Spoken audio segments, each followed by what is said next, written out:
नमस्कार दोस्तों, स्वागत है आप सभी का द लर्निंग कैपिटल के यूट्यूब प्लेटफॉर्म पर। आज मैं आपके बीच लेकर उपस्थित हुआ हूं दोस्तों प्रतियोगिता दर्पण अक्टूबर 2020 का सार संग्रह। चलिए शुरू करते हैं दोस्तों। सबसे पहला अंक है भारतीय इतिहास एवं संस्कृति। पहला क्वेश्चन है ऋग्वेद में सर्वाधिक वर्णन किस यज्ञ का किया गया है। दोस्तों आपको बता दें कि आर्यों का सबसे प्राचीन ग्रंथ है ऋग्वेद, जिसमें 10 मंडल 1028 सूक्त हैं।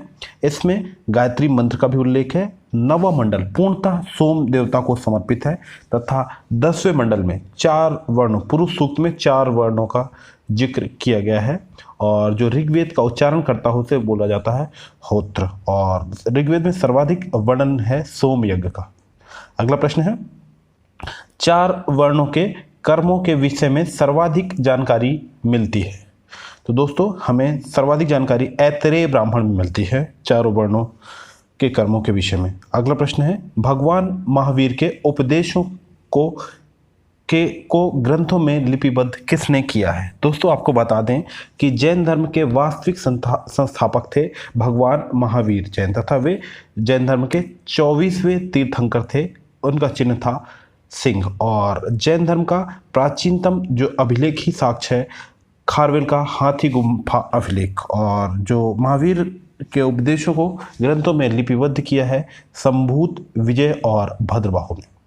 अगला प्रश्न है हर्षवर्धन के शासनकाल में रात को पहरा देने वाली स्त्रियों को क्या कहा जाता था। दोस्तों आपको बता दें कि महान प्रतापी राजा है मौर्योत्तर काल में हर्षवर्धन। और हर्षवर्धन के काल की सबसे महत्वपूर्ण घटना है कि चीनी बौद्ध विद्वान ह्वेनसांग भारत की यात्रा की थी हर्षवर्धन के शासनकाल में। और हर्षवर्धन एक महान स्कॉलर भी थे। उनकी प्रसिद्ध रचनाएं हैं प्रियदर्शिका, नागानंद तथा रत्नावली। और हर्ष के काल में जो रात को पहरा देने वाली स्त्रियां होती थी उन्हें कहा जाता था याम चेटी कहा जाता था। अगला प्रश्न है इल्तुतमिश ने अपनी किस विजय के पश्चात अपनी पुत्री रजिया का नाम सिक्कों पर अंकित करवाया तथा उसे अपना उत्तराधिकारी घोषित किया। दोस्तों आपको बता दें कि दिल्ली सल्तनत का महान राजा रहा इल्तुतमिश। और यह इल्तुतमिश 1210 से लेकर 1236 तक शासन किया।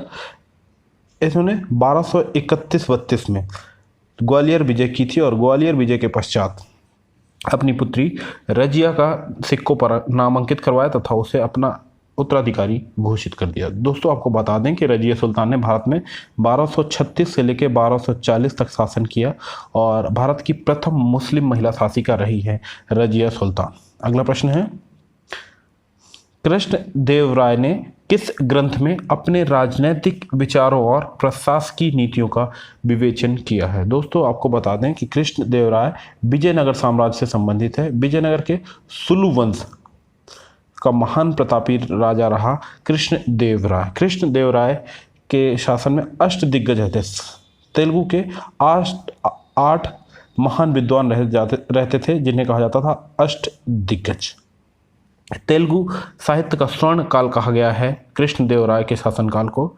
इनकी प्रसिद्ध रचनाएं हैं जामवंती कल्याणम तथा अमुक्त माल्याद। अमुक्त माल्याद में कृष्ण देव राय ने अपने राजनीतिक विचारों और प्रशासकीय नीतियों का विवेचन किया है। तेलुगु ग्रंथ अमुक्त माल्याद में सोनार की बेटी का युद्ध किसके मध्य हुआ था। दोस्तों सोनार की बेटी का युद्ध हुआ है फिरोज शाह तुगलक और देव राय के बीच। अगला प्रश्न है शाहजहां का बड़ा बेटा दारा शिकोह किस सिलसिले का अनुयायी था। तो दोस्तों दारा शिकोह अनुयायी था कादरी सिलसिले का अनुयायी था दारा शिकोह। लॉर्ड हेस्टिंग्स के भारत आने का मुख्य उद्देश्य था। तो दोस्तों लॉर्ड हेस्टिंग्स 1813 से लेकर 1823 तक भारत का गवर्नर जनरल रहा। और लॉर्ड हेस्टिंग्स के शासनकाल की सबसे महत्वपूर्ण घटना है पिंडारियों का दमन हुआ था लॉर्ड हेस्टिंग्स के समय पे। भारत से इंग्लैंड की ओर धन के प्रवाह को अनिष्टों का अनिष्ट, एविल ऑफ ऑल एविल्स की संज्ञा दी है दादा भाई नौरोजी ने। दादा भाई नौरोजी नरम दल के महान नेता रहे। और इनकी प्रसिद्ध रचना है the un British rule in India. और बॉम्बे एसोसिएशन फाउंड किया था दादा भाई नौरोजी ने। कांग्रेस के अध्यक्ष भी रहे। अगला प्रश्न है अब अपन चलते हैं राष्ट्रीय स्वतंत्रता आंदोलन की ओर।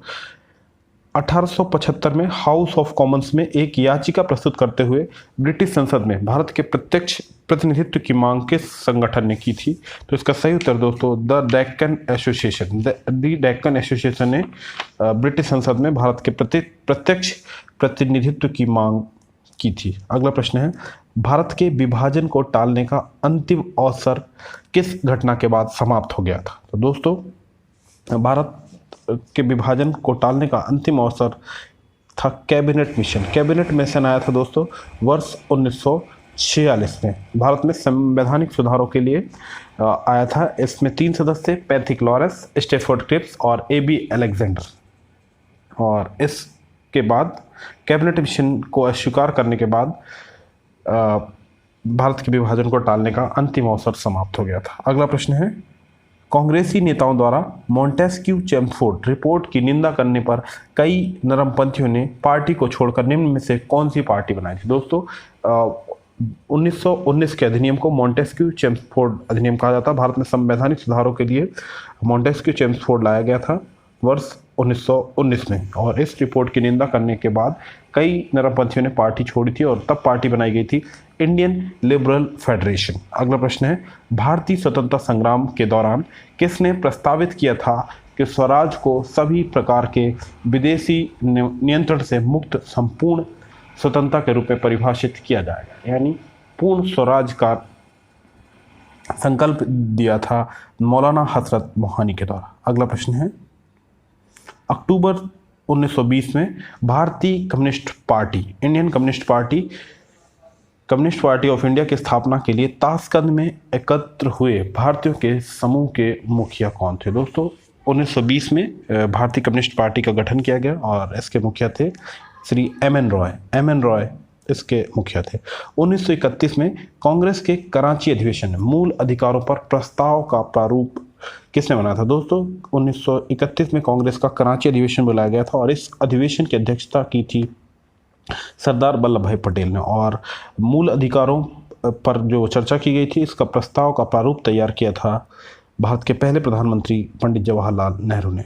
अगला प्रश्न है, किस कांग्रेस सत्र में कार्यकारी कमेटी को सविनय अवज्ञा आंदोलन प्रारंभ करने का अधिकार दिया गया था? तो दोस्तों वर्ष 1929 के लाहौर सत्र में, जिसकी अध्यक्षता की थी पंडित जवाहरलाल नेहरू ने, सविनय अवज्ञा आंदोलन प्रारंभ करने का अधिकार दिया गया था।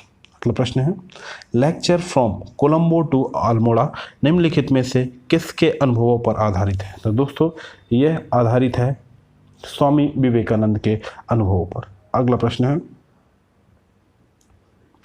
किसने असहयोग आंदोलन के दौरान विदेशी कपड़ों का जलाया जाना एक निष्ठुर बर्बादी बताया था? तो दोस्तों रविन्द्रनाथ टैगोर जी के द्वारा विदेशी वस्तुओं को जलाने के लिए निष्ठुर बर्बादी बताया गया था रविन्द्रनाथ टैगोर के द्वारा। अगला प्रश्न है, 1919 में पंजाब में हुए अत्याचारों से अपने विरोध के प्रतीक के रूप में किस विख्यात व्यक्ति ने ब्रिटिश सरकार द्वारा प्रदान की गई नाइटहुड की उपाधि को वापस लौटा दिया था? दोस्तों 1919 में पंजाब में जलियांवाला बाग हत्याकांड हुआ था, जिसमें कई निर्दोष व्यक्तियों ने अपनी जान गंवाई थी। इसके विरोध में रविन्द्रनाथ टैगोर ने नाइटहुड की उपाधि ब्रिटिश सरकार को वापस कर दी थी। अगला प्रश्न है, सूर्य का प्रभामंडल जो हॉलो है प्रकाश के अपवर्तन से उत्पन्न होता है, यह कहाँ पे दिखाई देता, किस में होता? तो दोस्तों यह स्तरीय मेघों के धूल कणों में सूर्य का जो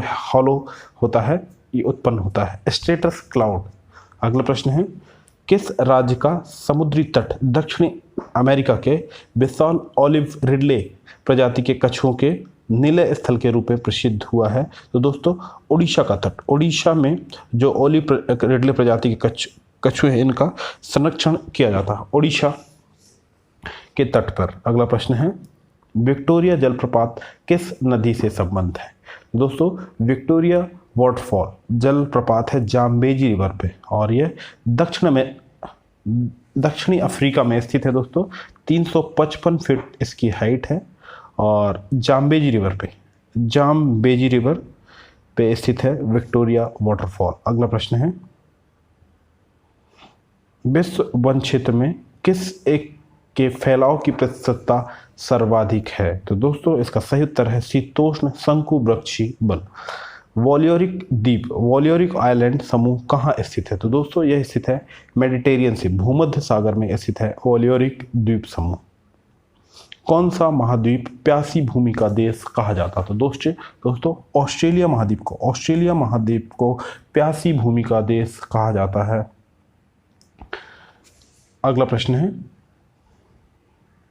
यदि एक प्रेक्षक तारों को क्षितिज से लंबवत उठते देखता है तो वह अवस्थित होगा। तो दोस्तों ऐसी घटना होती है तो वह विषुवत रेखा पर स्थित होगा।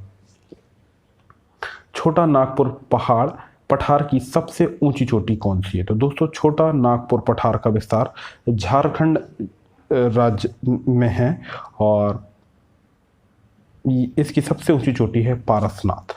अगला प्रश्न है, भारत का सबसे पहला जल विद्युत केंद्र शिव समुद्रम जो शरावती नदी पर स्थित है, यह किस राज्य में स्थित है? तो इसका सही उत्तर दोस्तों कर्नाटक राज्य में स्थित है। देश का सर्वप्रथम सुपर फॉस्फेट खाद का कारखाना 1906 में कहाँ स्थापित किया गया था? दोस्तों यह स्थापित किया गया था रानीपेट, चेन्नई में। अगला प्रश्न है, भारतीय अर्थव्यवस्था एवं संविधान।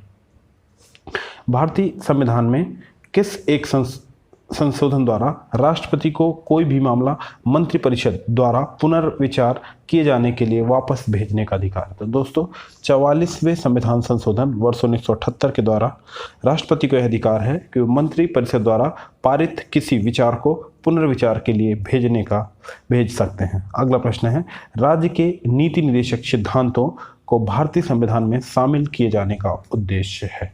दोस्तों आपको बता दें कि जो डायरेक्टिव प्रिंसिपल ऑफ स्टेट हैं, राज्य के नीति निर्देशक सिद्धांतों का उल्लेख भारतीय संविधान के भाग 4 में अनुच्छेद 36 से लेकर 51 तक किया गया है। और यह आपको बता दें कि जो मूल अधिकार होते हैं फंडामेंटल राइट्स, वो राजनीतिक अधिकारों की रक्षा करते हैं और ये राज्य के नीति निर्देशक सिद्धांत ये सामाजिक तथा आर्थिक अधिकारों को सुनिश्चित करते हैं। राज्य के नीति निर्देशक सिद्धांत सोशियो एंड इकोनॉमिक राइट्स को सिक्योर करते हैं। अगला प्रश्न है, विधायी शक्तियों की संघीय सूची में समाविष्ट किसी विषय के संबंध में भारत के उच्चतम न्यायालय के अधिकार क्षेत्र को बढ़ाने का अधिकार दिया गया है? तो दोस्तों यह अधिकार प्रदान किया गया है भारतीय संसद को।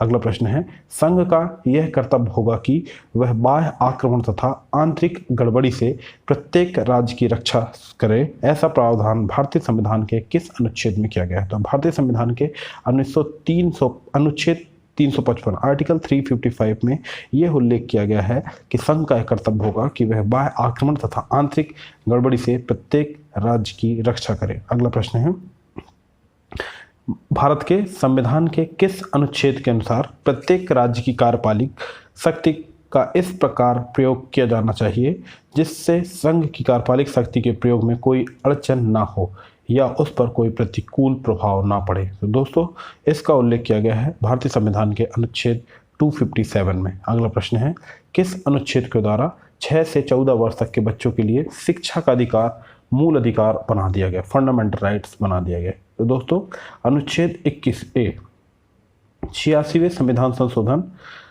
वर्ष 2002 के द्वारा यह पहले व्यवस्था की गई थी अनुच्छेद 45 में, जो कि मूल अधिकार नहीं था, उसे अनुच्छेद 21A में रख दिया गया और अनुच्छेद 45 की भाषा में परिवर्तन किया गया तथा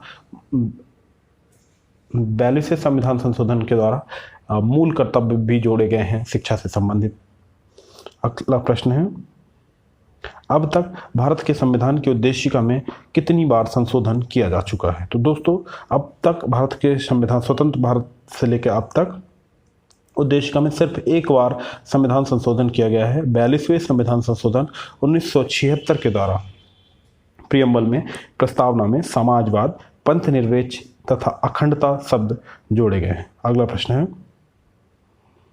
किस वाद ने संसद को मौलिक अधिकारों में संशोधन का अधिकार प्रदान किया?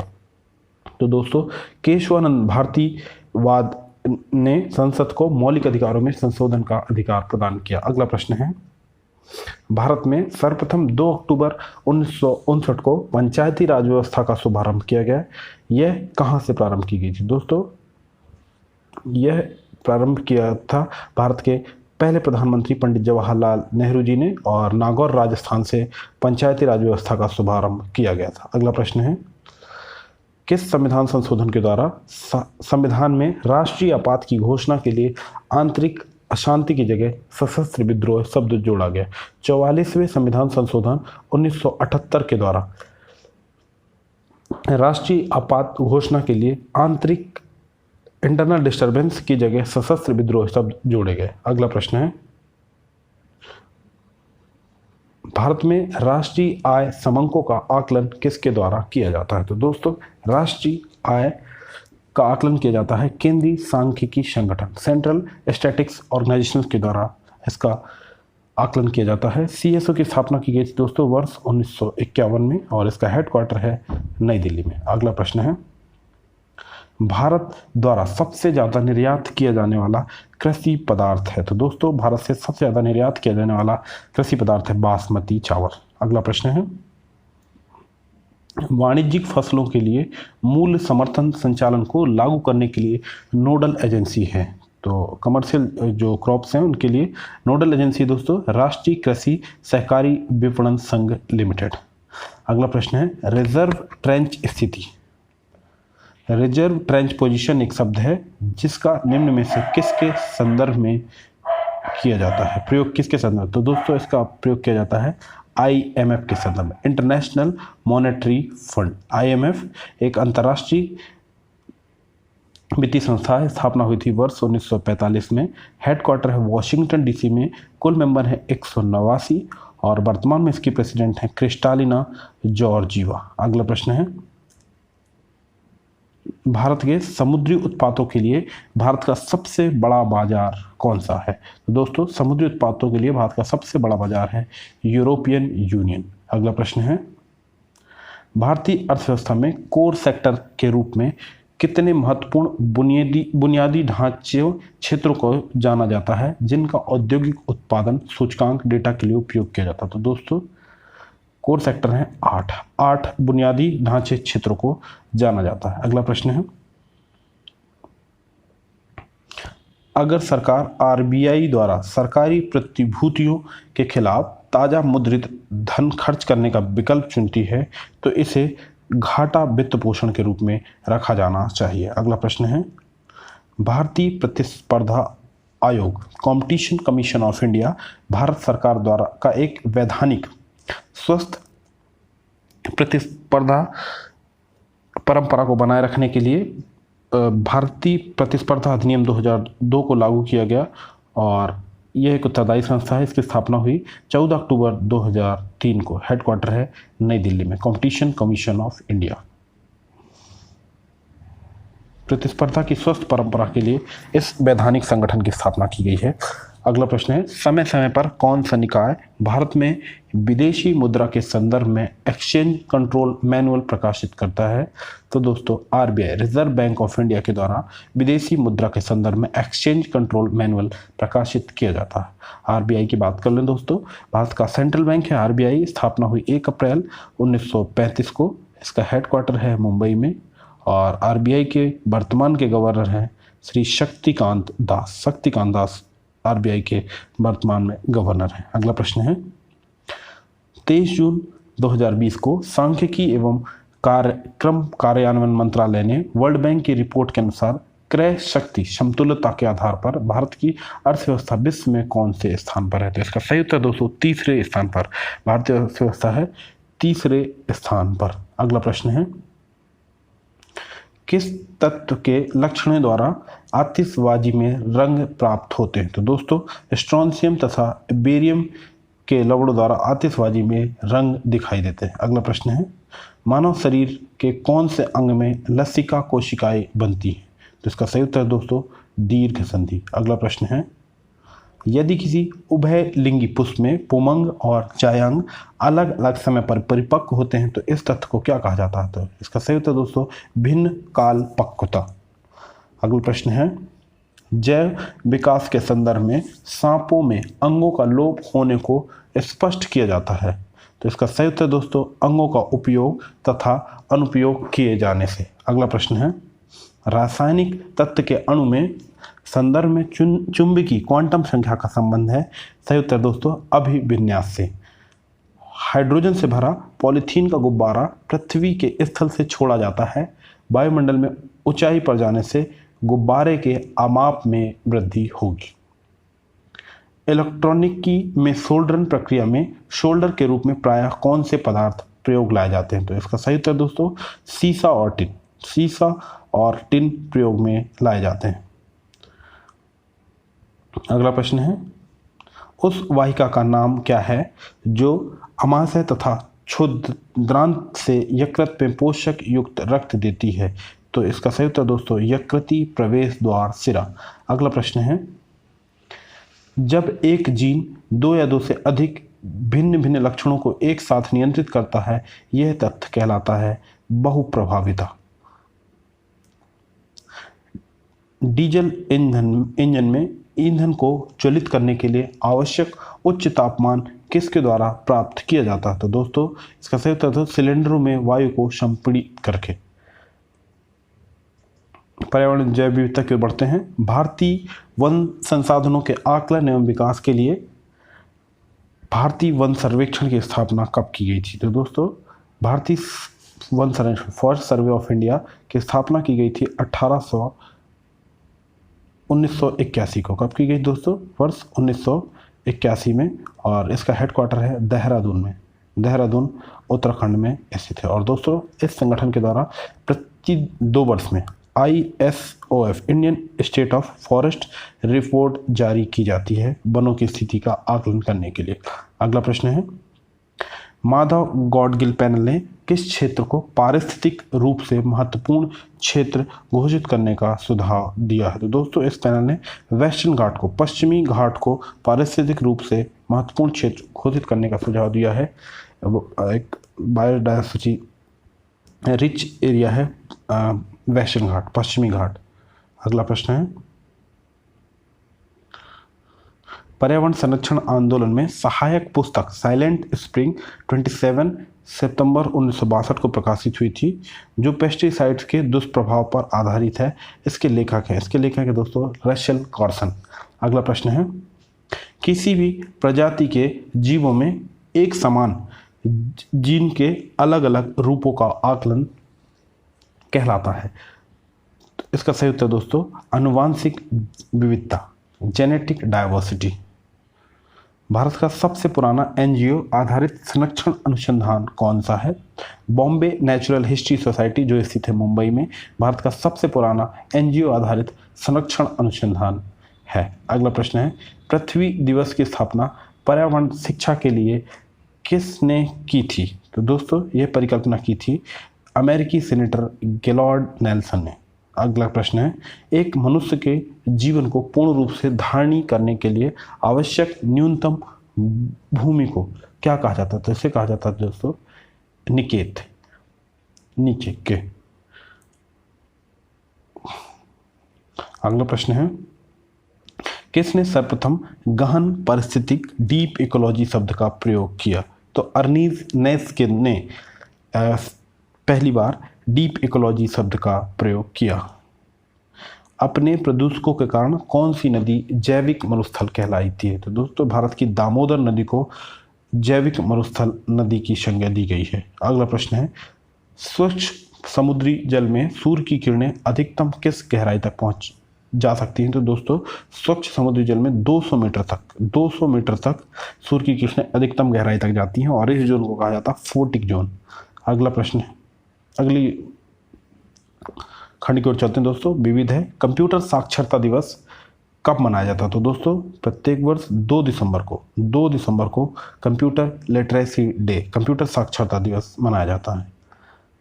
दिल्ली शहर की स्थापना किसकी की थी? तो दोस्तों दिल्ली शहर की स्थापना 15वीं शताब्दी में तोमर वंश के शासकों के द्वारा की गई थी। अगला प्रश्न है,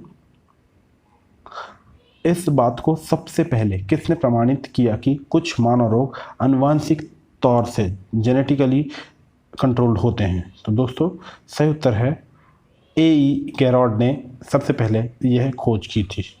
वह निश्चित ताप जिस पर किसी द्रव का वाष्प दाब वायुमंडलीय दाब के बराबर हो जाता है कहलाता है। तो दोस्तों वह निश्चित ताप कहलाता है परम ताप। अगला प्रश्न है, चंडीगढ़ का रॉक गार्डन सेल गार्डन किसके द्वारा बनाया गया था? तो दोस्तों नेक चंद के द्वारा चंडीगढ़ का रॉक गार्डन बनवाया गया था। किसे भविष्य की धातु कहा जाता है? दोस्तों भविष्य की धातु कहा जाता है टाइटेनियम को। भारत ने किस वर्ष और कहां हुए ओलंपिक खेल में हॉकी का पहला स्वर्ण पदक जीता था? तो वर्ष 1928 में एम्स्टर्डम ओलंपिक में भारत ने हॉकी का पहला गोल्ड जीता था। अगला प्रश्न है, राष्ट्रमंडल खेलों का आयोजन कितने वर्षों के अंतराल पर किया जाता? तो दोस्तों आपको बता दें कि कॉमनवेल्थ गेम्स की शुरुआत हुई वर्ष 1928 से और पहले कॉमनवेल्थ गेम्स खेले गए थे हैमिल्टन कनाडा में, और प्रत्येक 4 वर्ष के अंतराल के बाद कॉमनवेल्थ गेम्स का आयोजन किया जाता है। लास्ट कॉमनवेल्थ गेम्स हुए थे वर्ष 2018 में क्वींसलैंड ऑस्ट्रेलिया में, और वर्ष 2022 में बर्मिंघम इंग्लैंड में प्रस्तावित हैं। अब तक भारत में एक बार राष्ट्रमंडल खेलों का आयोजन किया जा चुका है वर्ष 2010 में दिल्ली में। अगला प्रश्न है, भारत रत्न अलंकरण सर्वप्रथम किसे प्रदान किया गया? तो दोस्तों भारत का सर्वोच्च नागरिक पुरस्कार है भारत रत्न। भारत रत्न शुरू हुए दोस्तों वर्ष 1954 में, और पहली बार 3 व्यक्तियों को डॉक्टर सर्वपल्ली राधाकृष्णन, सीवी रमन और सी राजगोपालाचारी, इन तीनों को भारत रत्न अलंकरण से सम्मानित किया जा चुका है। अगला प्रश्न है, सूर्य की किरणों की तीव्रता मापने वाले उपकरण को क्या कहा जाता है? तो दोस्तों सूर्य की तीव्रता को मापने वाले उपकरण को कहा जाता है एक्टियोमीटर। दोस्तों आपको आज का वीडियो कैसा लगा? कमेंट बॉक्स के माध्यम से अपने अमूल्य सुझाव अवश्य दें। यदि आप चैनल पर नए हैं तो चैनल को सब्सक्राइब कर लें तथा आने वाले समस्त वीडियो से अपडेट रहने के लिए बेल आइकन को दबाएं, वीडियो को लाइक करें तथा अधिक से अधिक शेयर करें। धन्यवाद।